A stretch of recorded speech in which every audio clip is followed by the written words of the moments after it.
Hi ಸ್ನೇಹಿತರೆ, ಹೇಗಿದ್ದೀರಾ? ನಾವು ತುಂಬಾ ವಿಡಿಯೋಗಳಲ್ಲಿ ಹ್ಯೂಮನ್ ಮೈಂಡ್ ಬಗ್ಗೆ, ಅದು ಹೇಗೆ ವರ್ಕ್ ಆಗುತ್ತೆ ಅನ್ನೋದ್ರ ಬಗ್ಗೆ ಹಾಗೂ ಮೈಂಡ್ ಕಂಟ್ರೋಲ್ ಬಗ್ಗೆ ತಿಳಿದುಕೊಂಡಿದ್ದೇವೆ, ಮಾತನಾಡಿದ್ದೇವೆ.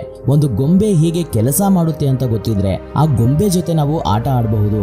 ಹಾಗೇನೆ ನಮ್ಮ ಮೈಂಡ್ ನ ಸ್ಟಡಿ ಮಾಡಿ ಅದನ್ನ ಟ್ರೈನ್ ಮಾಡಿದ್ರೆ ಡೆಫಿನೆಟ್ಲಿ ಅದು ನಾವು ಹೇಳುವ ಮಾತನ್ನ ಕೇಳುತ್ತೆ. ಅದರಲ್ಲಿ ಯಾವುದೇ ರೀತಿಯ ಸಂದೇಹವಿಲ್ಲ. ಸೊ ಹೀಗೆ ನಮ್ಮ ಮೈಂಡ್ ಬಗ್ಗೆ ತಿಳಿದುಕೊಳ್ಳುವ ಪ್ರಯತ್ನದಲ್ಲಿ ನಮಗೆ ಯೂಸ್ ಆಗುತ್ತಿರುವಂತಹ ವಿಡಿಯೋಸ್ಗೆ, ಬುಕ್ಸ್ಗೆ, ಬ್ಲಾಗ್ಸ್ಗೆ ಈ ವಿಡಿಯೋ ಮೂಲಕ ನಿಮ್ಮೆಲ್ಲರಿಗೂ ಕೃತಜ್ಞತೆಗಳನ್ನ ಹೇಳಬೇಕು ಅಂತ ಅಂದುಕೊಳ್ತಾ ಇದ್ದೇನೆ.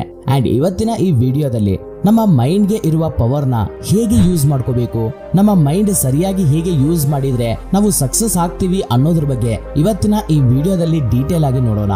ಈ ವಿಡಿಯೋದಲ್ಲಿ ಕೆಲವೊಂದು ಪಾಯಿಂಟ್ಸ್ ಸ್ವಲ್ಪ ಶಾಕಿಂಗ್ ಆಗಿ ಇರುತ್ತೆ, ಆದ್ರೆ ನಂಬಿ ನಾವು ಫೋಕಸ್ ಇಂದ ನಮ್ಮ ಬ್ರೈನ್ ಮೇಲೆ ವರ್ಕ್ ಮಾಡಿದ್ರೆ ಮತ್ತೊಮ್ಮೆ ನೀವು ಶಾಕ್ ಆಗೋದಿಲ್ಲ.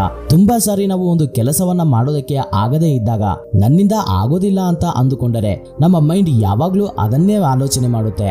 ಆದ್ರೆ ನಾನು ಯಾಕೆ ಕಷ್ಟ ಪಡೋದಕ್ಕೆ ಆಗೋದಿಲ್ಲ, ನಾನು ಕಷ್ಟ ಪಡಬೇಕು ಅನ್ನುವಂತಹ ಆಲೋಚನೆಯನ್ನ ನಾವು ರೀಪ್ಲೇಸ್ ಮಾಡಿದ್ರೆ ಯಾವ ಕೆಲಸ ಬೇಕಿದ್ರೂ ಮಾಡುವಂತಹ ಶಕ್ತಿಯನ್ನ ನಮಗೆ ನಮ್ಮ ಬ್ರೈನ್ ಅನ್ನೋದು ಕೊಡುತ್ತೆ. ಹಾಗೇನೆ ನಾವು ನಮ್ಮ ಮೈಂಡ್ ಪವರ್ ನ ನಾವು ಪೂರ್ತಿಯಾಗಿ ಅರ್ಥ ಮಾಡ್ಕೋಬೇಕಾಗತ್ತೆ. ಅದನ್ನ ನಾವು ಸರಿಯಾಗಿ ಅರ್ಥ ಮಾಡ್ಕೊಂಡ್ರೆ ನಾವು ಏನ್ ಬೇಕು ಅಂತ ಅಂದುಕೊಂಡ್ರು ಕೂಡ ನಾವು ಅದನ್ನ ಸಾಧಿಸಬಹುದು. ನಮ್ಮ ಮೈಂಡ್ ನಲ್ಲಿ ಯಾವಾಗ್ಲಾದ್ರೂ ಒಂದು ಆಲೋಚನೆಯನ್ನ ನಮ್ಮನ್ನ ಡಿಪ್ರೆಸ್ ಮಾಡುವ ವಿಧಾನವಾಗಿ, ಇಲ್ಲ ನಮ್ಮ ಕೆಲಸಗಳನ್ನ ಸ್ಲೋ ಮಾಡುವಂತಹ ವಿಧಾನವಾಗಿ ಈ ರೀತಿಯ ಆಲೋಚನೆಗಳು ಬಂದ್ರೆ ಅಂತಹ ಆಲೋಚನೆಗೆ ಬಗ್ಗದೆ ಒಂದು ಪ್ರೊಟೆಕ್ಟಿವ್ ಆಲೋಚನೆಯನ್ನ ನಾವು ಜನರೇಟ್ ಮಾಡಬೇಕು. ಸೊ ಇದು ಎಲ್ಲರ ಮೈಂಡ್ ನಲ್ಲಿ ಇರುವಂತಹ ಪವರ್. ಹೀಗೆ ನಿಮ್ಮ ಮೈಂಡ್ ಗೆ ಆಲ್ರೆಡಿ ಇರುವ ಪವರ್ ನ ನಾವು ಅರ್ಥ ಮಾಡ್ಕೊಂಡ್ರೆ ನಮ್ಮ ಜೀವನವನ್ನ ನಾವು ಈಸಿಯಾಗಿ ಸಕ್ಸಸ್ಫುಲ್ ಮಾಡ್ಕೊಳ್ಳಬಹುದು. ಬನ್ನಿ ಇನ್ನು ಲೇಟ್ ಮಾಡದೆ ಮೇನ್ ಪಾಯಿಂಟ್ಸ್ ನ ಮಾತಾಡೋಣ. Number 1, exercise with your brain.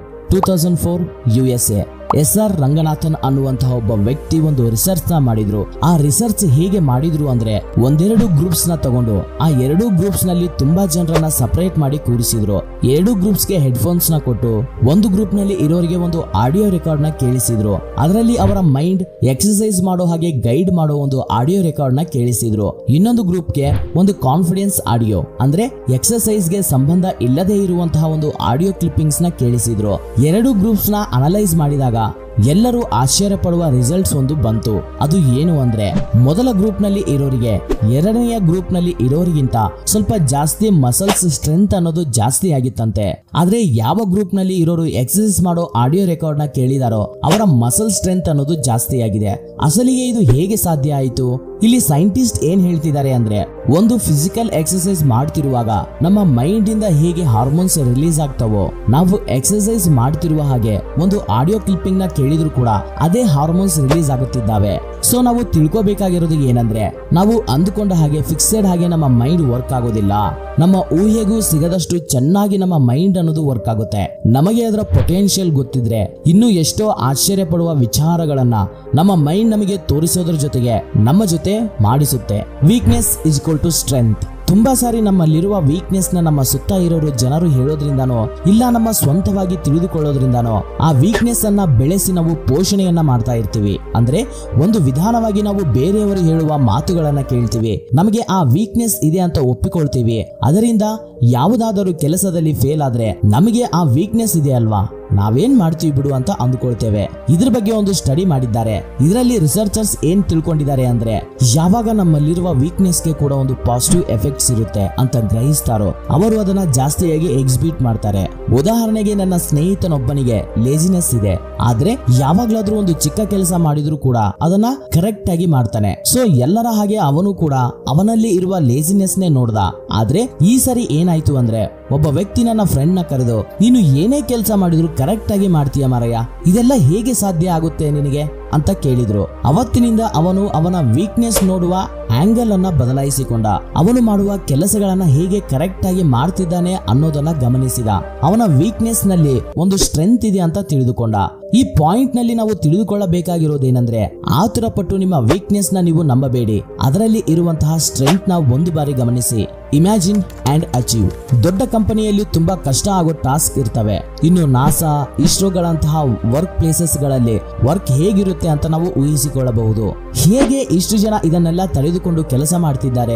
ಇದರ ಮೇಲೆ ಕೂಡ ಕೆಲವು ರಿಸರ್ಚರ್ಸ್ ಏನ್ ಹೇಳ್ತಿದಾವೆ ಅಂದ್ರೆ, ಕೆಲವು ಪರೀಕ್ಷೆಗಳನ್ನ ಮಾಡಿದ್ದಾರೆ. ಅವರು ಏನ್ ಹೇಳ್ತಿದ್ದಾರೆ ಅಂದ್ರೆ, ಹೀಗೆ ದೊಡ್ಡ ದೊಡ್ಡ ಸಂಸ್ಥೆಗಳಲ್ಲಿ ಕೆಲಸ ಮಾಡುವವರೆಲ್ಲರೂ ಅವರ ಟಾರ್ಗೆಟ್ಗೆ ಮೀರಿದ ಟಾರ್ಗೆಟ್ಸ್ ನ ಅಚೀವ್ ಮಾಡಿದ ಹಾಗೆ ಇಮ್ಯಾಜಿನ್ ಮಾಡ್ಕೊಳ್ತಾ ಇದ್ದಾರೆ. ಆ ಇಮ್ಯಾಜಿನ್ ನಲ್ಲಿ ಆ ಕೆಲಸಕ್ಕೆ ಸಂಬಂಧಿಸಿದ ಚಿಕ್ಕ ಚಿಕ್ಕ ಡೀಟೇಲ್ಸ್ ನ ಕೂಡ ಇವರು ವಿಜುವಲೈಸ್ ಮಾಡಿಕೊಳ್ತಾ ಇದ್ದಾರೆ. ಇದರಿಂದ ಇವರು ಪ್ರಾಕ್ಟಿಕಲ್ ಆಗಿ ಮಾಡುವಂತಹ ಕೆಲಸಗಳಲ್ಲಿ ಬರುವ ಕಷ್ಟಗಳನ್ನ ಆಲ್ರೆಡಿ ಫೇಸ್ ಮಾಡಿದ್ದೀವಿ ಅನ್ನುವಂತಹ ಆಲೋಚನೆಯಿಂದ ಆ ಕಷ್ಟಗಳನ್ನ ಎದುರಿಸಿ ಎಷ್ಟೋ ಕಷ್ಟಕರವಾದ ಕೆಲಸಗಳನ್ನು ಕೂಡ ಕಂಫರ್ಟೇಬಲ್ ಆಗಿ ಕಂಪ್ಲೀಟ್ ಮಾಡ್ತಿದ್ದಾರೆ. ಅಂದ್ರೆ ಎಷ್ಟೋ ಕಷ್ಟಕರವಾದ ಟಾಸ್ಕ್ ಇಮ್ಯಾಜಿನೇಷನ್ ನಲ್ಲಿ ಕ್ಲಿಯರ್ ಮಾಡ್ಕೊಳ್ಳೋದ್ರಿಂದ ಪ್ರಾಕ್ಟಿಕಲ್ ಆಗಿ ಅವರು ಮಾಡುವಂತಹ ಟಾಸ್ಕ್ ನಲ್ಲಿ ಈಸಿಯಾಗಿ ಆಚೆ ಬರ್ತಿದ್ದಾರೆ. ಸೊ ಇಮ್ಯಾಜಿನೇಷನ್ ಅನ್ನೋದು ನಿಮ್ಮ ಕೆಲಸಗಳನ್ನ ಕಂಪ್ಲೀಟ್ ಮಾಡುವ ಸಾಮರ್ಥ್ಯವನ್ನ ನಿಮಗೆ ಕೊಡುತ್ತೆ. ಇದನ್ನ ನೆನ್ಪಿಟ್ಕೊಳ್ಳಿ. ಈ ವಿಡಿಯೋದಲ್ಲಿ ನಮ್ಮ ಮೈಂಡ್ ನಲ್ಲಿ ಇರುವ ಸೀಕ್ರೆಟ್ ವಿಷಯಗಳನ್ನು ಏನು ಅಂತ ತಿಳಿದುಕೊಳ್ಳೋಣ.